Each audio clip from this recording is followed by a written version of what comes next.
Un saludo a la audiencia de Tu Don y Su Abundancia. Buenos días, estamos en Colombia. En Colombia son las 11 de la mañana en este momento. Estamos haciendo un pregrabado con una amiga artista plástica que hoy nos acompaña. Y ella es Roxana Brizuela, origen cubano, pero sé que está residente en Costa Rica. Vamos a saludarla. Hola Roxana, ¿cómo estás? Hola, ¿qué tal? ¿Cómo estás? Aquí esperando todas las preguntas que tienes para mí. Bueno, Roxana es una artista plástica y ella nos va a comentar algo de su carrera. Roxana, cuéntanos un poco cuál ha sido tu experiencia y tu camino durante todo este tiempo en la parte plástica. Cuéntanos un poco. Bueno, es un poco difícil hablarte de la parte plástica separada del resto de las cosas que he hecho, porque mi carrera durante mucho tiempo estuvo, por decir de alguna manera, bifurcada, es decir, en dos partes, ¿verdad? Yo me gradué de Economía en la Universidad de La Habana y trabajé más de 13 años en las áreas de investigación y como profesora de Economía. Y esa es parte de mi vida profesional. Después incluso vine para Costa Rica, hice un máster en política económica y trabajé también como economista hasta el año 2004. ¿Dónde estaba mi carrera entonces como artista? Tú dirás, bueno, si tanto tiempo le he dedicado a la economía, ¿dónde estaba el arte? Bueno, pues desde muy joven tuve el privilegio de estar en un colegio, hacer el bachillerato en un colegio donde era muy importante el arte, era parte de la formación y bueno, pues le dediqué muchísimas horas a mi formación como en la parte de artes visuales. Y creo que la ganancia mayor que tuve en ese periodo, la ganancia mayor fue porque más que enseñarnos técnicas, nos enseñaron a aprender por nosotros mismos. Es decir, un sentimiento de autodidacta muy fuerte, que creo que en los artistas es sumamente importante. Es importante en cualquier área de la vida, pero en el arte es sumamente importante. Así que paralelamente a esa carrera que te estuve contando como economista, pues desarrollé también las artes visuales.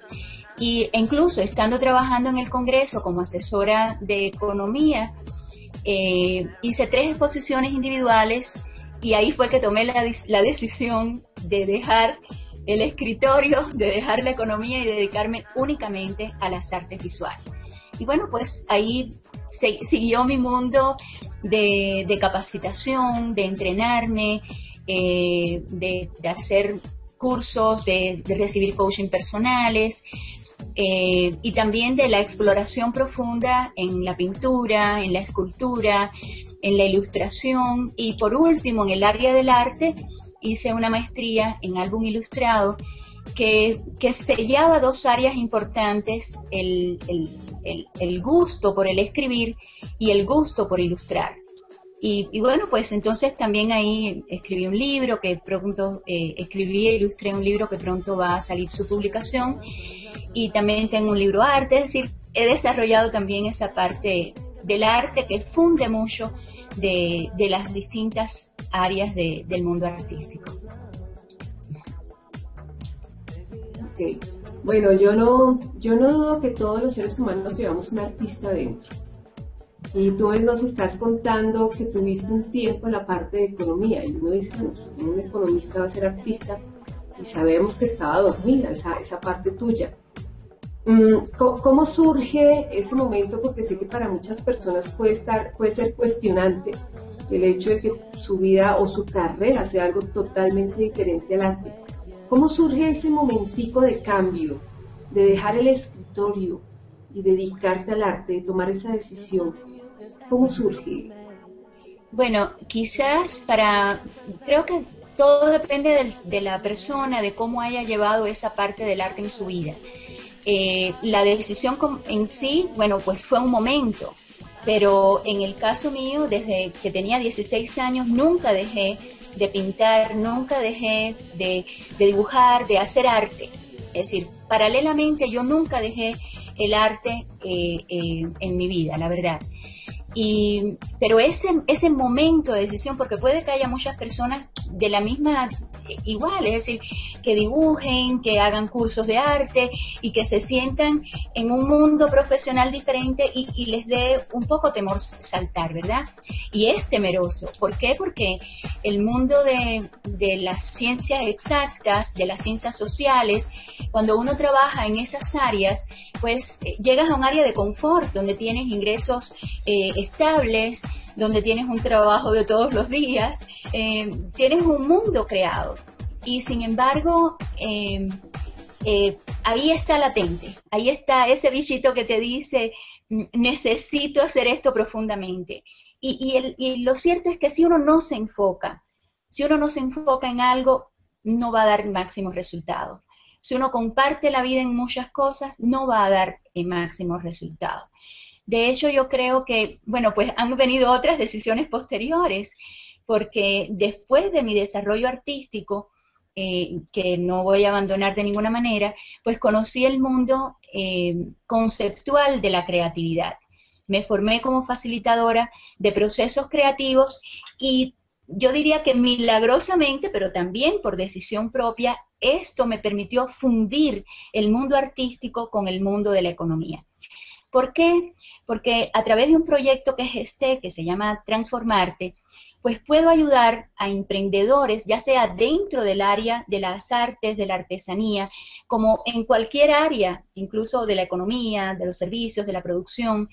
Puedo ayudar a las personas a hacer sus propios emprendimientos con una visión integral, ya sea desde el punto de vista artístico y el impacto que tiene el arte para desarrollar la creatividad, como desde el punto de vista de la formación y la estructuración de un proyecto. Entonces, en esta fase de mi vida, más bien estoy en un retorno, pero en un retorno que suma integralmente esas dos carreras, por decir de alguna manera, que he desarrollado a veces paralelamente, a veces haciendo más énfasis en un lado que en otro. Pero me siento muy feliz porque en este momento estoy enfocada absolutamente en ese dar, porque pasar a ser facilitadora de procesos creativos lo que me ha permitido es darme cuenta de que mi gran pasión es aprender y mi gran pasión es transmitir y ayudar a otras personas. Esa es mi pasión. Es más, aunque me fascina dibujar, aunque me fascina hacer una ilustración, aunque me encanta trabajar en una escultura, y me lleva a un estado de introspección muy particular, muy similar a la meditación. Sin embargo, la pasión de enseñar y de transmitir y de ayudar es mucho más fuerte que esto. Ok. Ahora podemos explicarle a las personas un poquito de lo que estás hablando, como para que la gente tenga algo más de claridad, y es facilitadora en procesos creativos. ¿Qué es exactamente eso para que nuestra audiencia entienda? ¿Qué significa ser facilitador en procesos creativos, Roxana? Con mucho gusto. Mira, hay que partir de que todos somos creativos, absolutamente todos. De hecho, nuestra historia como seres humanos es una historia de la creatividad. Es una historia de cómo hemos sido creativos en la evolución como seres humanos. Y la creatividad la expresamos cotidianamente en todas las cosas. La expresa una ama de casa cuando llega a su casa y sus hijos le dicen, bueno, quiero un huevo frito, y se da cuenta que no compró aceite, que se le acabó, y dice, bueno, pues voy a hacer un huevo frito con agua. En ese momento fue creativa esa ama de casa, ¿verdad? Y lo es en todas las funciones diarias, y lo somos expresándonos, lo somos continuamente, somos creativos. Sin embargo, las personas no se lo creen. Las personas consideran muchas que no son creativos. Algunos creen incluso que la creatividad es un estanco para los artistas, que solo los artistas son creativos, o solo las personas que tienen habilidades manuales, o solo los músicos, es decir, todas las ramas del arte sí la favorece la gente pensando de que sí son creativos. Sin embargo, la creatividad está en todas partes. Y con mi proyecto y ser facilitador de procesos creativos quiere decir descubrir esa creatividad que está en ti. Y descubrir esa creatividad que está en ti tiene por varios niveles, con varios pilares. Uno, a través de conocer cómo se generan las ideas, cómo se gesta un proyecto creativo. Otro, sumamente importante, es a través de un proceso introspectivo, descubriendo cuáles son los bloqueos de la creatividad, que son en última instancia los virus mentales de que habla la programación neurolingüística. Descubrir esos virus mentales, descubrir aquellos que tienen que ver con nuestra creatividad.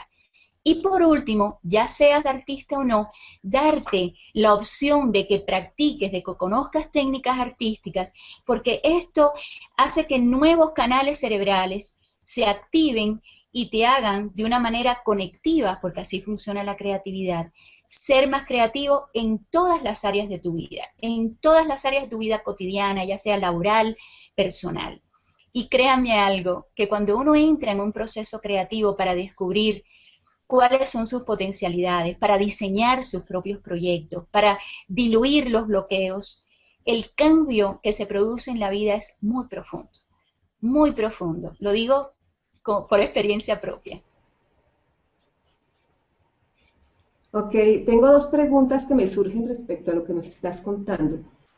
Una de ellas es eso que tú dices que surgen una cantidad de cosas increíbles que de pronto no pensabas cuando esos bloqueos empiezan a ser retirados.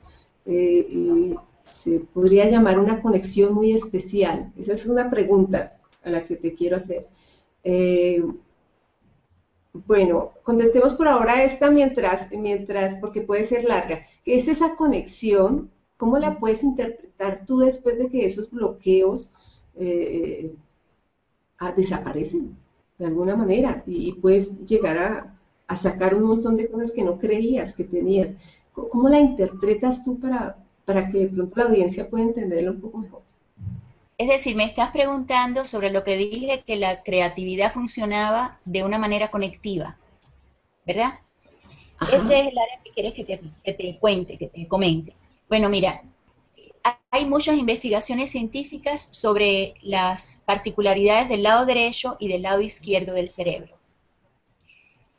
Eh, y se dice que el lado derecho del cerebro tiene mucho que ver con la parte intuitiva y creativa, y el lado izquierdo con la parte lógica, donde hacemos nuestros desarrollos matemáticos, etc.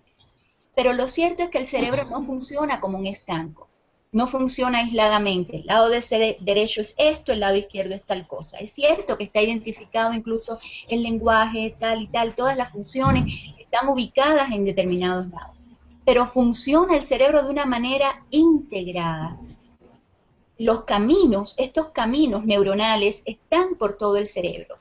Y resulta que por una parte, cuando nosotros limpiamos esos canales de esos virus mentales que nos llevan una y otra vez a repetir las mismas acciones, estamos desarrollando nuevas redes neuronales que alimentan nuestro actuar, nuestro pensamiento en cualquier área de la vida. Y mira, hay estudios muy interesantes y muy prácticos de Edward de Bono, que fue uno de los primeros desarrolladores del tema de la creatividad como un tema científico, conceptual importante. Y él hablaba del pensamiento divergente o pensamiento paralelo.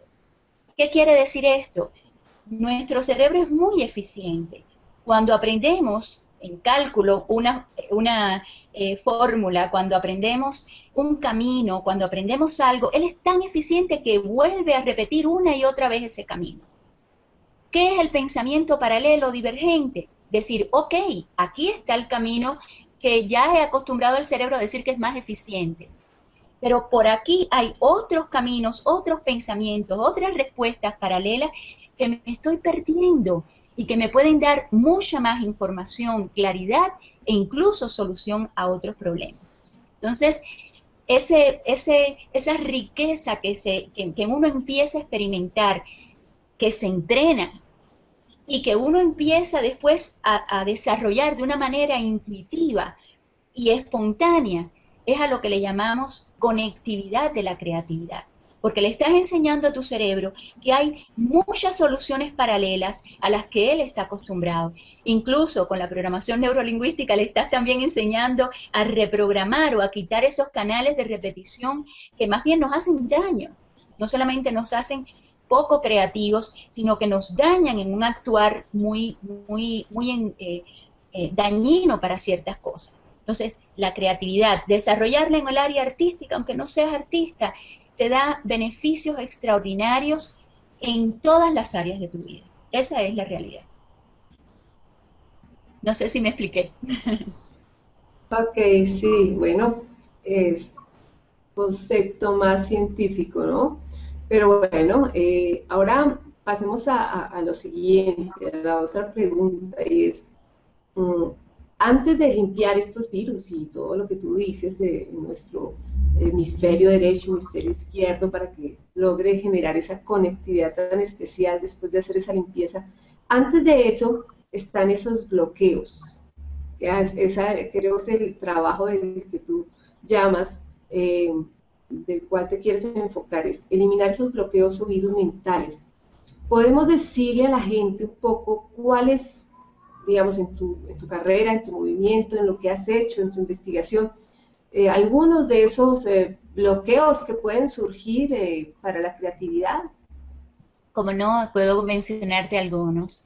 Mira, uno de los bloqueos que uno más encuentra para la creatividad en todas las áreas, ¿verdad? Es la sujeción funcional. ¿Qué quiere decir la sujeción funcional? Bueno, pues el que estamos acostumbrados a que las cosas están hechas para ciertas cosas y de nuevo nuestro cerebro acepta que algo está hecho para únicamente esta cosa y no nos deja ver todo el resto de funciones o aplicaciones o forma de usar ese objeto. Eso no solamente se ve en relación a los objetos, sino a sistemas, a relaciones, a muchas cosas que nos rodean en la vida, ¿verdad? Pero un ejemplo muy sencillo creo que nos ayuda a darnos cuenta de qué se trata la sujeción funcional. Vamos a suponer que tienes un tenedor en la mano y te han enseñado que el tenedor es ¿para qué? Pues para comer, ¿verdad? Esa es la función del tenedor. Pero resulta que el tenedor puede servir para otras cosas. Yo le pregunto a la audiencia en este momento, ¿para qué creen que pueda servir un tenedor que no sea para lo que está hecho? Yo les voy a decir una sola voy a decir, y Ujú. me encantaría en un juego que pueden hacer ustedes del lado de allá, pues que recreen y que vean otras 10, 15, 20 funciones que podemos darle al tenedor y que no sea precisamente para comer. Una puede ser para peinarnos, ¿verdad? De hecho, yo creo que en los años 80 se hicieron aquellos primeros peines que tenían los dientes muy grandes y tenían 3, 4 dientes únicamente porque se usaba aquel peinado de colochos y que uno se ampliaba bien con aquel tenedor.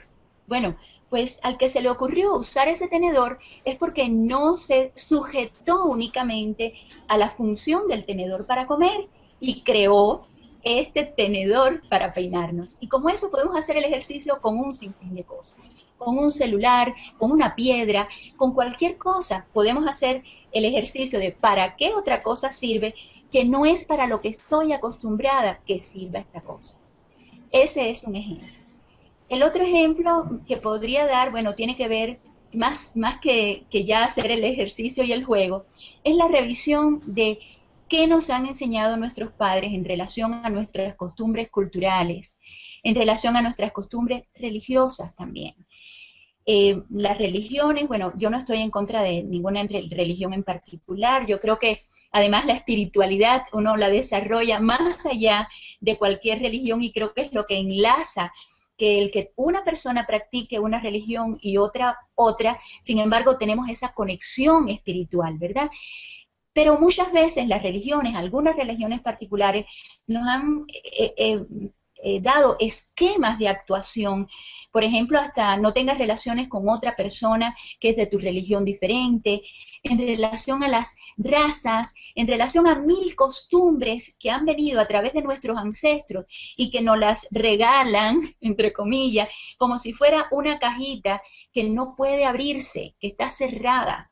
Creo que la función de nosotros es examinar nuestras cajitas, nuestros regalitos familiares y revisar qué máximas nos dieron que nos limitan en nuestro actuar creativo. Entonces, dentro de los bloqueos están también esos bloqueos, bloqueos culturales, bloqueos religiosos, bloqueos afectivos, bloqueos de muchas categorías. Pero creo que con estos dos ejemplos que te di, sobre todo el ejemplo del funcional, del tenedor, pues las personas pueden quedarse un rato jugando con otras cosas a las que consideren que tienen una única función. Ok, bueno, los bloqueos pueden ser muchos, definitivamente pueden ser muchos y pueden ser los que nos limitan y son finalmente los que nos limitan muchas cosas y nos bloquean esa expresión del ser, finalmente, la expresión del ser. Quería, Háblanos un poco perdón, quería, de la... Dime. perdón, quería, ahora que recordé cuando dijiste, porque lo enunciaste muy bien. Hay un tipo de bloqueo que los padres trasladamos a los niños desde muy pequeñito y precisamente en esa edad en que estamos como esponjas, ¿verdad? Como esponjas y además que somos absolutamente creativos. Y hay un ejemplo que también nos puede dejar muy claro cómo los bloqueos a veces no son intencionales y son muy profundos. Por ejemplo, un niño viene y le dibuja a la mamá por el Día de las Madres una flor gigante de colores verdes, amarillos, rojos, de todos los colores, y un personaje pequeñito con el cual él se representa. Y le da esta flor a su mamá y la mamá le dice, las flores no son así, las flores no son más grandes que las personas. ¿Qué tú crees que pueda pasar con este niño y su espíritu creativo y su libre dibujo cuando alguien les dijo que las flores no son más grandes que los niños? Esa es otra cosa que me encantaría que pensáramos como transmisores de esa creatividad, porque a veces estamos explorando sobre lo que ocurrió con nosotros, pero nosotros somos potenciadores de la creatividad también hacia los demás. Entonces, como ser abiertos y explorar y pensar nuestras frases, sobre todo cuando van dirigidas a niños, porque pueden ser un sello para toda la vida. Es decir, no se hace así. Y los no son muy pesados, pesan mucho para siempre.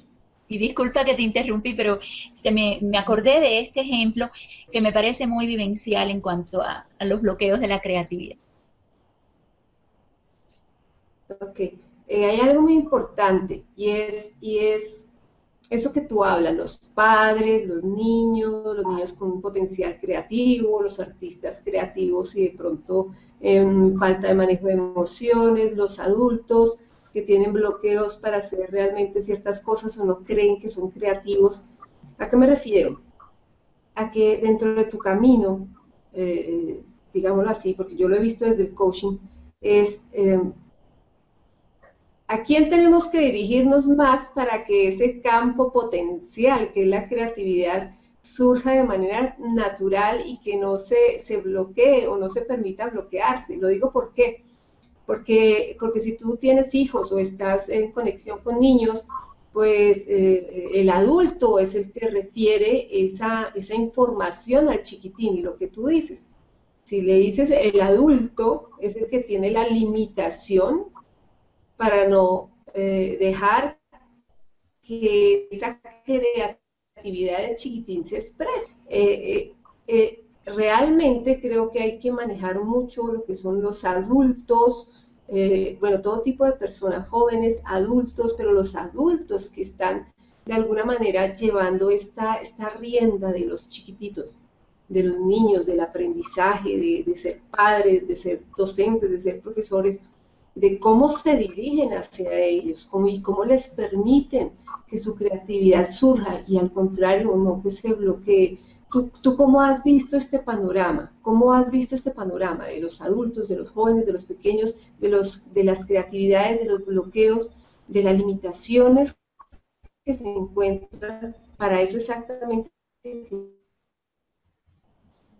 Mira, bueno, se detuvo un momento, no sé si me perdí algo de la pregunta, pero creo que lo que me estabas preguntando es cuál es el panorama que hay de las personas que somos transmisores, porque todos somos responsables en esto, que somos transmisores de creatividad, ¿verdad?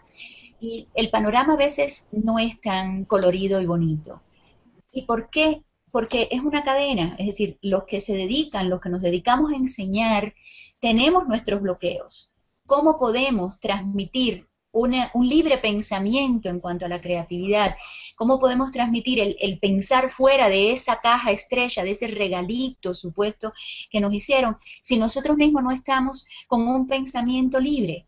Es decir, la primera pregunta es, ay, ¿tengo yo que resolver mis propios problemas para poder transmitir una visión más abierta? Claro que sí, yo creo que sí, por eso para mí es tan importante. Nunca me siento contenta con el nivel que alcanzo de conocimientos en un área determinado, cuando lo que se trata es sobre todo de transmitir, porque tenemos que constantemente renovar nuestros conocimientos y renovar nuestro caudal de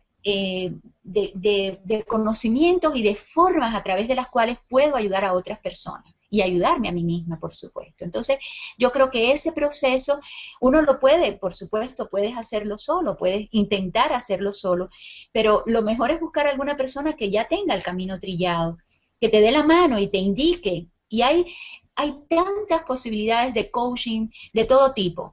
Coaching de artistas, como es lo que estás haciendo tú, coaching para emprendedores, coaching para todo tipo hay. O facilitadores. ¿Cuál es la diferencia entre un facilitador de procesos creativos y un coaching? Bueno, el coaching, cuando uno hace coaching, está más dirigido a licitar, a que sea la propia persona la que te dé las respuestas. El facilitador quizás se abre un poco más a dar un poco más de herramientas, de conocimientos, y no solamente la licitación, es decir, no solamente romper los bloqueos, sino también dar las herramientas. Por eso el facilitador comienza explicando cuáles son las herramientas, cuáles son los componentes del campo del saber de la creatividad, cuáles son los principios, cuáles son los procesos creativos, cuáles son los ambientes que generan la creatividad.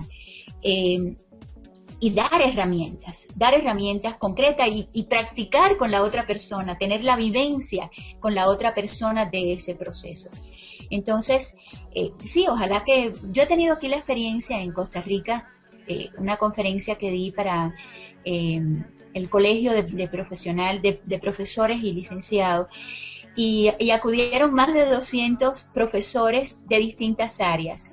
Y es muy interesante porque por una parte estaban muy abiertos a aprender los instrumentos para ayudar a sus estudiantes, pero de un momento a otro se deslizó el interés a sí mismos, a cómo yo soy una persona más creativa, y me encantó, porque es el momento en que conectaron con que, liberándome yo, siendo una mejor persona yo, siendo una persona más abierta a ese mundo constantemente cambiante, que me permita dar respuestas también creativas y cambiantes, puedo ayudar más a las otras personas. Bueno, qué bueno, Roxana, eso que me cuentas, porque sí, dentro del camino que he recorrido, una de las cosas que tenemos que tener en cuenta son los docentes, las personas que están de alguna manera dirigiendo grupos.